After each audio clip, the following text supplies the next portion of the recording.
Nearly 500 years ago, on an island off the coast of Denmark, a man named Tycho Brahe observes the constellations of the night sky from a rooftop. Already recognized in his day as a prominent scientist and astrologist, Brahe was one of the last great naked-eye astronomers. Despite lacking precise tools, such as the telescope, that would be used by his successors such as Galileo, Brahe made significant contributions to astrological science by meticulously recording data at a quantitative precision previously unseen. Apart from his contributions to the field of science, Brahe lived an eccentric and notable life by any standards, brushing shoulders with royalty, intellectuals, and artists alike, while never living far from controversy and notoriety. Brahe was born into a noble and influential family in Denmark, his grandfathers having served as members of the king's privy council, and thus lived a life of great privilege by the time's standards. By many accounts, a total eclipse, which occurred on August 21st, 1560, inspired the young Brahe to pursue astronomy and science over a career in law. The most important moment in his young life undoubtedly came, however, when he observed an overlapping of Jupiter and Saturn in the night sky. This event led Brahe to realize that the prevailing astrological charts of his day were inaccurate, as they were several days off in predicting the position of the two planets. Brahe was noted as a keen observer and a good student, yet he was immediately ready to point out what he saw as obvious flaws in the Ptolemaic and Copernican systems. After witnessing the inaccurate predictions of prevailing almanacs, Brahe dedicated himself to painstaking observation and recording of the solar system.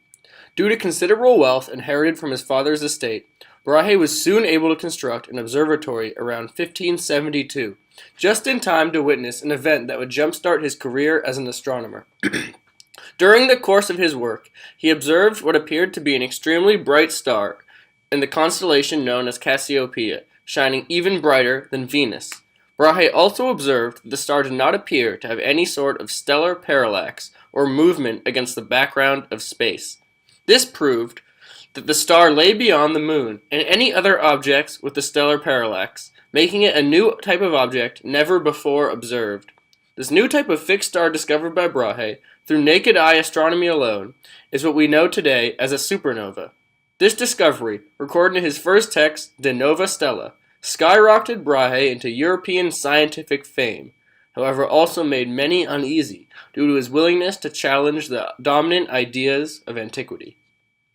Even outside the scientific arena, Brahe lived a colorful life in the public sphere. Early in his career, while studying at the University of Rostock, Tycho Brahe engaged in an argument that would change him physically for life.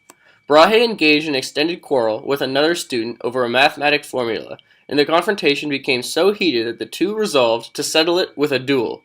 In the course of the duel, Brahe was permanently disfigured when his opponent severed the bridge of his nose.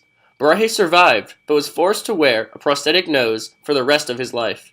While the nose he wore daily was most likely made out of copper, it is widely rumored that Brahe owned prosthetics of gold and silver for fancier occasions. While Brahe is most well known for his outstanding achievements in astronomy, Brahe's prosthetic nose has remained an enduring symbol to his many fans in the scientific community and beyond. After establishing his scientific reputation with these early discoveries, Brahe became involved with the Danish royal court, and in particular with King William IV, certainly a good friend to have.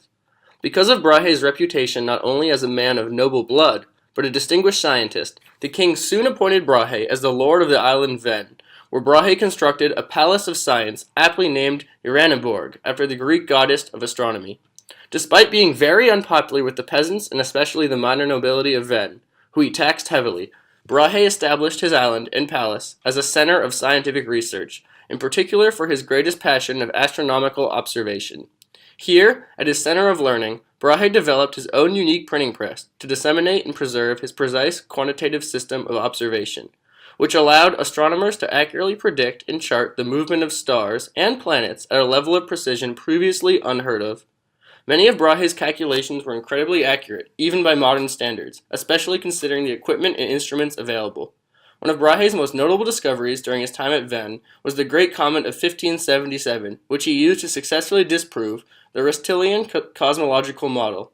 Brahe calculated the comet was much farther than the Moon, and therefore could not have originated in Aristotle's earthly plane of the solar system. This therefore disproved that the universe was a fixed plane beyond the Moon, as surmised by Aristotle. Although Brahe would go on to fall out of favor with the Danish royal court after the death of William IV, Brahe continued to build on and cement his legacy, even after leaving his Palace of Science on Ven. In his later years, Brahe played an extremely active role within the European scientific community, sharing his data and information through a series of correspondences with other prominent scientists of the day. It is through these correspondences and through the use of his printing press that Brahe did his greatest work.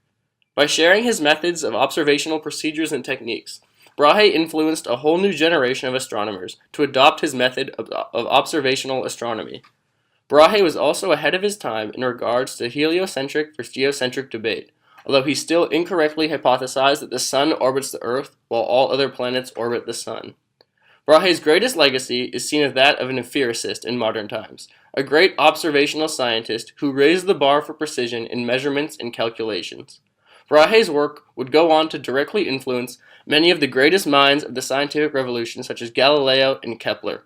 Gold nose and all, Tycho Brahe's face truly deserves to stand among the greats of the Western scientific tradition, an eccentric challenger of the status quo who pursued precision, accuracy, and understanding of the stars above all else.